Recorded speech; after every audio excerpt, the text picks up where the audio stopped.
Alright guys, this is going to be a sad video, and honestly, I just woke up this morning and I'm just still kind of shocked, man. I don't think it's really hit me yet as far as, Eli Manning not playing, and because we've seen it before with Geno Smith, and I think it would have been a lot more emotional had that not happened. So this is like another situation like that. But I think when I actually see Eli benched, when I actually see him on the sideline, and the guy that puts on that helmet in their first offensive drive, the guy that puts on that helmet is Daniel Jones, and we see Daniel Jones from now on, and um, it's crazy, man. And I know a lot of people have, you know, a lot of people criticize me for being too critical on Eli Manning, and then being an Eli Manning apologist. I don't know. People don't really know what I am, and I don't know what I am, honestly. In 2015, 2016, back when my channel was like 300 subscribers, 400 subscribers, I would make videos just defending Eli.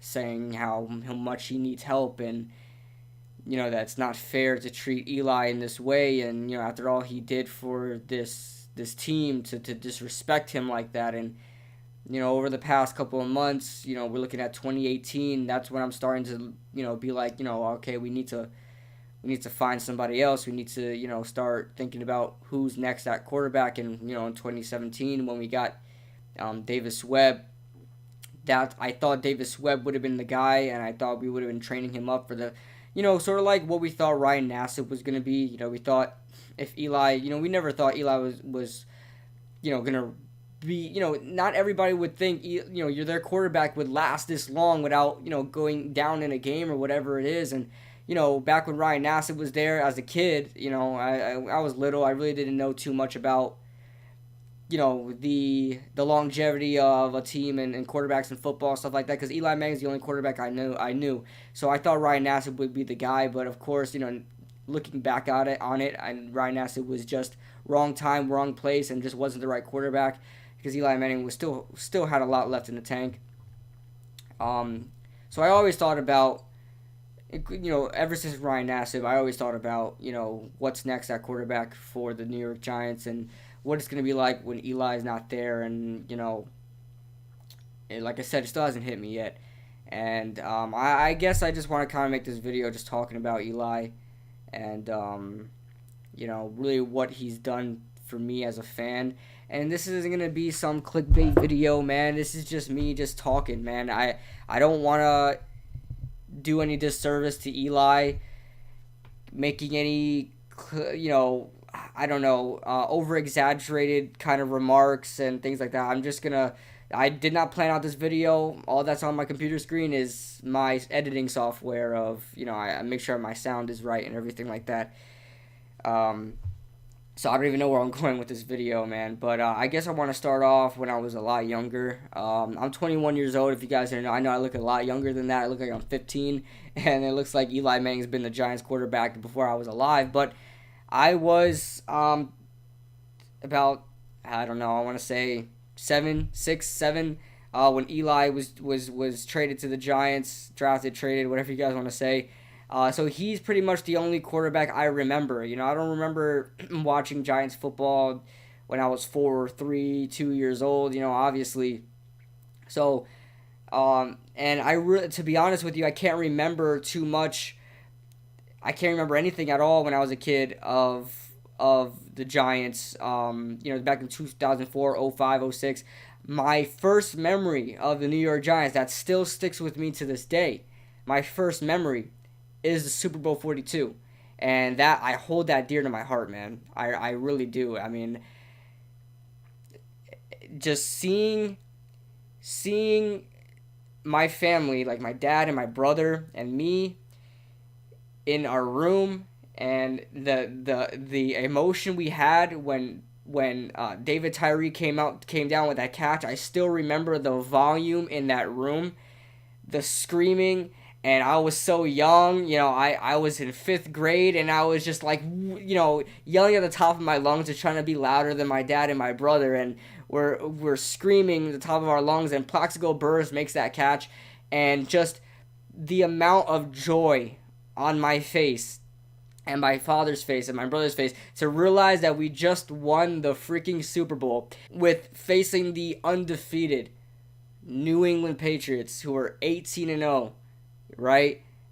Trying to be 19-0, trying to finish out the second perfect season, possibly the best Super Bowl team ever assembled in that New England Patriots team, and for the wild card, nobody thought they would make it underdog New York Giants to come out there and win the game.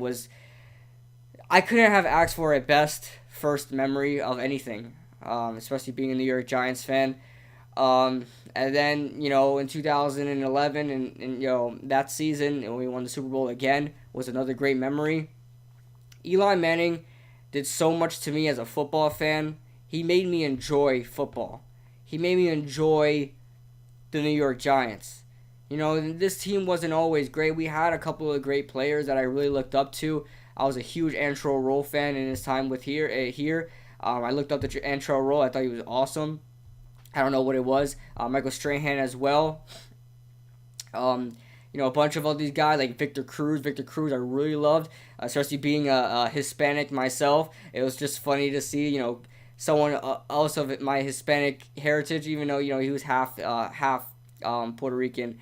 I looked up to Victor Cruz as well, but Eli Manning is who I looked up to the most, man, as a New York Giants fan. And everything that he's done for this team and the NFL. You cannot tell the NFL story without Eli. You can't. And a lot of people have argued this with me in the past. Eli Manning's not a franchise. Eli Manning's not a Hall of Fame quarterback. That's just the most dumbest, idiotic statement you could ever make. I'm not even saying that as a Giants fan. I'm not saying that as a Giants fan. You cannot tell the NFL story without Eli Manning. You have to talk about 2007 at least. Don't even Super Bowl 46. Yeah, that's a cherry on top with beating the New England Patriots twice. But you have to start off with Super Bowl 42 in 2007, where obviously the best team ever assembled was taken down by the underdogs that nobody believed in. That's probably one of the better stories ever told in the NFL, and it's constantly talked about to this day. And I just want to give a thank you to Eli. I want to give you a thank you for giving me 2 Super Bowl rings, man. I want to give you a thank you because I know without you, we probably wouldn't have won a Super Bowl. I'll be honest. If we had Phillip Rivers, we probably wouldn't have won with Phillip Rivers. Everybody could talk about the defense all they want, but Eli Manning, there was nobody on that play, that David Tyree throw, nobody would have stuck in that pocket and avoid the sack the way you did and throw the ball so perfectly down the field to David Tyree. With everything on the line, you were the most clutch with everything on the line. Under pressure, he's the best under pressure quarterbacks you could ever have found back in those days. And I want to thank Eli. I want to thank Eli for everything you've done for this team, for me as a fan.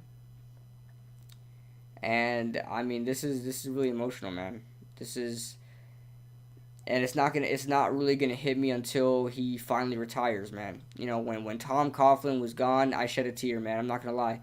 When Tom Coughlin was gone, and then Eli Manning shed a tear, I shed a tear. I'm not lying, and I'm trying my best so hard not to shed a tear right now, man. But it's hard to imagine a life without Eli Manning at the quarterback position for the New York Giants. But thank you, Eli. If you would ever watch this video, if anybody watches this video, I want you to be very, very thankful for Eli. On to Daniel Jones. On to the new era at quarterback. And I'm very excited for where we're going. I'm very happy with where we're going. It's very bittersweet. And as a younger fan, 21 years old, someone who's I've I've never seen another quarterback start for the freaking Giants other than Eli Manning. And for me to, for years from now, see Daniel Jones or whoever it is at quarterback, it's going to be such a change for me, man. It really is. He's the only quarterback I know. Every Sunday, I expect to see Eli Manning because I know he was the Iron Man. He doesn't go down with injury. Every single Sunday, win or lose, whether our team goes 11-5 or 13-3, I would always turn on that TV and can't wait to see what Eli Manning is going to put on the field, man. I couldn't wait. So, I'm trying not to get emotional, dude. I'm trying not to. But I'm going to end this video before it happens. But, thank you. Thank you, Eli, from the bottom of my heart. Thank you for everything you did. Thank you for sticking with this team. Thank you for, through all of the scrutiny that we've all put you through. Thank you for sticking with all the criticism we've put you through, including myself. You know, not that you know about everybody that criticizes you, but you stuck with it. You brushed it right off the shoulders. You never ranted. You never threw anybody under the bus. You were the most classiest quarterback and player I could ever imagine playing for this team. You are the best example of a New York Giant I could ever think of. Nobody will take your place as the best Giant of all time. Nobody. And a lot of people say LT. I can't say LT because I didn't grow up with LT. But nobody embodies what the New York Giants want to be other than Eli Manning. So that being said, thank you guys so much for watching this video. And I'll see you guys in the next video.